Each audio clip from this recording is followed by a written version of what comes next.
கிறிஸ்துவுக்குள் அன்பான தேவனுடைய பிள்ளைகளே, இயேசுவின் நாமத்தில் இந்த நிகழ்ச்சிக்கு உங்களை வாழ்த்தி வரவேற்கிறேன்.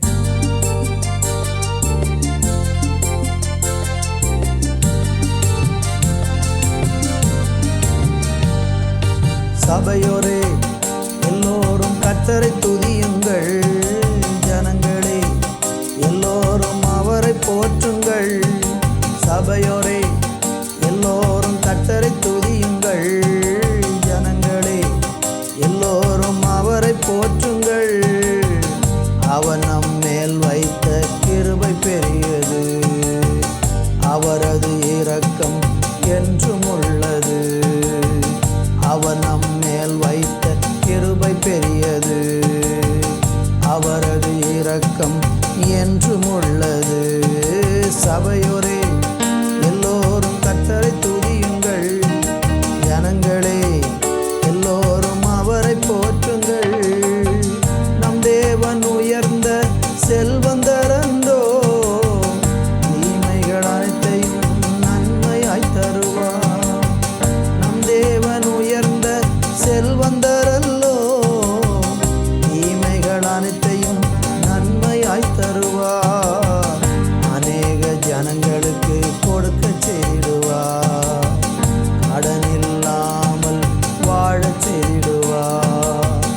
அநேக ஜனங்களுக்கு கொடுக்க செய்திடுவார், கடன் இல்லாமல் வாழச் செய்திடுவார். ஜனங்களே எல்லோரும் கர்த்தரை துதியுங்கள், ஜனங்களே எல்லோரும் அவரை போற்றுங்கள்.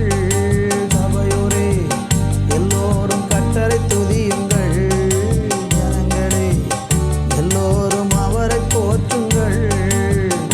அவர் நம் மேல் வைத்த கிருபை பெரியது, அவரது இரக்கம் என்றும் உள்ளது. அவர் மேல் வைத்த கிருபை பெரியது, அவரது இரக்கம் என்றும் உள்ளது.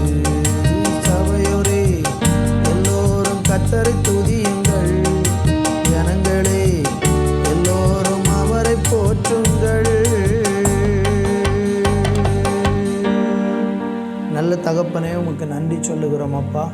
நாங்கள் எல்லாரும் சேர்ந்து உங்களை துதித்து உங்களை மகிமைப்படுத்தி உங்கள் சமூகத்திலிருந்து வருகிற நன்மையை நாங்கள் சுதந்திரிக்க உதவி செய்யும். இயேசுவின் நாமத்தில் பிதாவே, ஆமேன், ஆமேன்.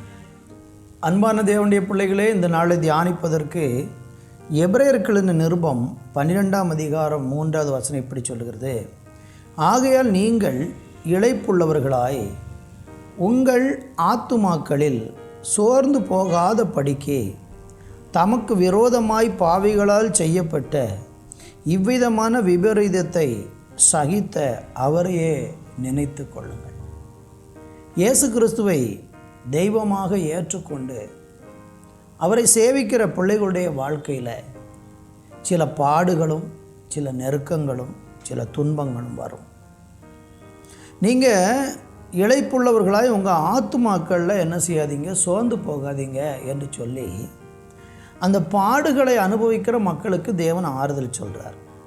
இந்த வசனத்தை கவனிக்கிற நீங்கள் ஏதோ ஒரு விதத்தில் ஒரு பாடுகளை அனுபவித்து கொண்டு இருக்கிறீங்கன்னா, இன்றைக்கு பேசப்படுகிற வார்த்தை உங்களை ஆறுதல் படுத்துவதற்காக தேவன் உங்களுக்கு கொடுக்கிறார். இயேசு பாவிகளால் செய்யப்பட்ட விபரீதங்களை எப்படி சகித்தாரோ அதே போல் நம்மளும் அதை சகித்து கொள்ளணும்னு கர்த்தராகிய தேவன் விரும்புகிறார். ஸ்தோத்திர. அருமையானவர்களே, 1 கொரிந்தியர் 15:58 சொல்லும்போது, ஆகையால் எனக்கு பிரியமான சகோதரரே, கர்த்தருக்குள் நீங்கள் படுகிற பிரயாசம் விருதாவாய் இராது என்று அறிந்து நீங்கள் உறுதிப்பட்டவர்களாயும் அசையாதவர்களாயும் கர்த்தருடைய கிரியையில் எப்போதும் பெருகிறவர்களாகவும் இருப்பீர்களா. அப்போ நம்ம படுகிற பிரயாசங்களுக்கு ஒரு பலன் ஆண்டவர் வச்சிருக்கிறார். நீங்கள் ஆண்டவருக்குள்ளே வந்த பிறகு உங்களுக்கு வருகிறதான துன்பம், பாடுகள், கஷ்டங்களை கண்டு சோர்ந்து போய் பின்மாற்றம் அடைய வேண்டாம். இந்த எபிரேயருக்கு பவுல் இந்த நிருபத்தை எழுதுவதனுடைய காரணம் என்னன்னா, இந்த எபிரேய விசுவாசிகள் யூத மார்க்கத்திலிருந்து கிறிஸ்தவத்தை ஏற்றுக்கொண்டு வந்தவங்க. அப்படி யூத மார்க்கத்திலிருந்து கிறிஸ்தவத்தை ஏற்றுக்கொண்டு வந்த இந்த மக்கள் துன்பத்தை கண்ட உடனே சோர்ந்து போய் பின்மாற்றம் அடைகிற ஒரு சூழல்கள் காணப்பட்டது. அந்த சமயத்தில் அவங்கள துன்பத்தை கண்டு நீங்கள் பின்மாற வேண்டாம், இயேசுவை நினைத்து கொள்ளுங்க, அவர் எல்லாவற்றிலும் சிறந்தவர் என்கிறத எடுத்து சொல்வதற்காகத்தான் அப்போஸ்தலனாகிய பவுல் இந்த காரியத்தை போதிக்கிறார். 2 கொரிந்தியர் 4:16 வாசிக்கும்போது, ஆனபடியினாலே நாங்கள் சோர்ந்து போகிறதில்லை, எங்கள் புறம்பான மனுஷனானது அழிந்தும் உள்ளான மனுஷனானது நாளுக்கு நாள் புதுதாக்கப்படுகிறது என்று சொல்கிறார். அப்போ புறம்பான மனுஷனில் நமக்கு துன்பம் இருந்தாலும் உள்ளான மனுஷனுக்குள்ள ஒரு பலனையும் ஒரு வல்லமையும் ஆண்டவர் தந்து நம்மளை திடப்படுத்தி தைரியப்படுத்துவார். அதனால் சோர்ந்து போக வேண்டாம், எல்லாவற்றுக்கும் பலன் இருக்கிறது, பிரயோஜனம் உண்டு. நீங்கள் படுகிற பிரயாசத்தை ஆண்டவர் பார்க்குறார், உங்கள் துன்பத்துக்கு ஏற்ற இன்பத்தை தருவார்.